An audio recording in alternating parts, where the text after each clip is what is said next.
L'action du Saint-Esprit sur la conscience se manifeste de 3 manières.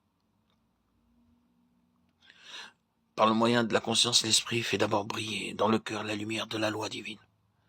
Les rideaux d'une chambre peuvent être baissés, les contrevents fermés. Tout cela n'empêche pas la vive lueur de l'éclair d'interrompre parfois l'obscurité.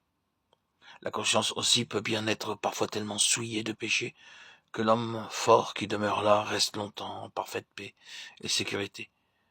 Mais quand les foudres du Sinaï viennent à sillonner ce cœur de leur éclair, la conscience s'éveille enfin, prête à faire reconnaître et subir la condamnation méritée. Soit la loi, soit l'évangile font appel à la conscience en invitant à la repentance, en donnant la conviction de péché. Et il faut que la conscience commence par dire amen à toute accusation de péché et d'incrédulité, pour que le pécheur puisse en être affranchi. C'est aussi par le moyen de la conscience que l'Esprit fait briller en nous la lumière du pardon. Quand les rideaux d'une maison sont salis, ils ont besoin d'être lavés. Et nous, quel besoin nous avons du sang de Christ pour laver et purifier notre conscience? Le précieux sang de Christ a été versé pour atteindre la conscience, pour la nettoyer, pour réduire au silence ses accusations, et l'amener à témoigner que toute souillure est ôtée, que l'amour du Père rayonne dans l'âme en Jésus-Christ. Une conscience purifiée des œuvres mortes, un cœur purifié d'une mauvaise conscience, doivent être le privilège de tout croyant. Hébreux 9, 14, 10, 2, 22. Il y en est ainsi dès que la conscience apprend à lire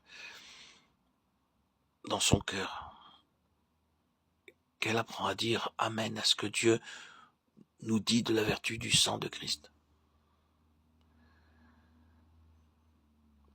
La conscience purifiée par le sang de Christ doit se maintenir pure en obéissant à tout ce que lui signale la lumière divine. Ici encore, il faut que la conscience prononce son Amen quant à la promesse de l'habitation en nous de l'Esprit qui nous fait marcher selon la volonté de Dieu et qu'elle témoigne de sa foi en cette promesse.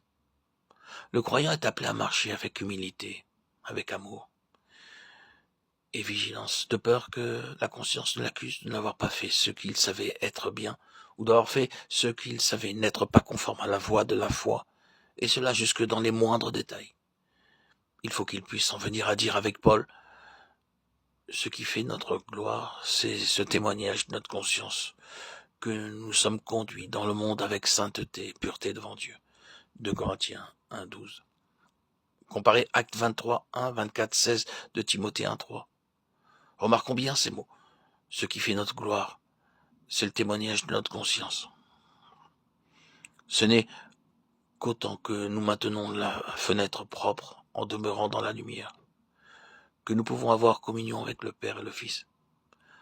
C'est alors seulement que l'amour de Dieu peut entrer librement en nous et que notre amour aussi peut s'élever en nous avec la confiance de l'enfant bien aimé. Si notre cœur ne nous condamne pas, nous avons de l'assurance devant Dieu parce que nous gardons ses commandements et que nous faisons ce qui lui est agréable. 1 Jean 3, 21, 22.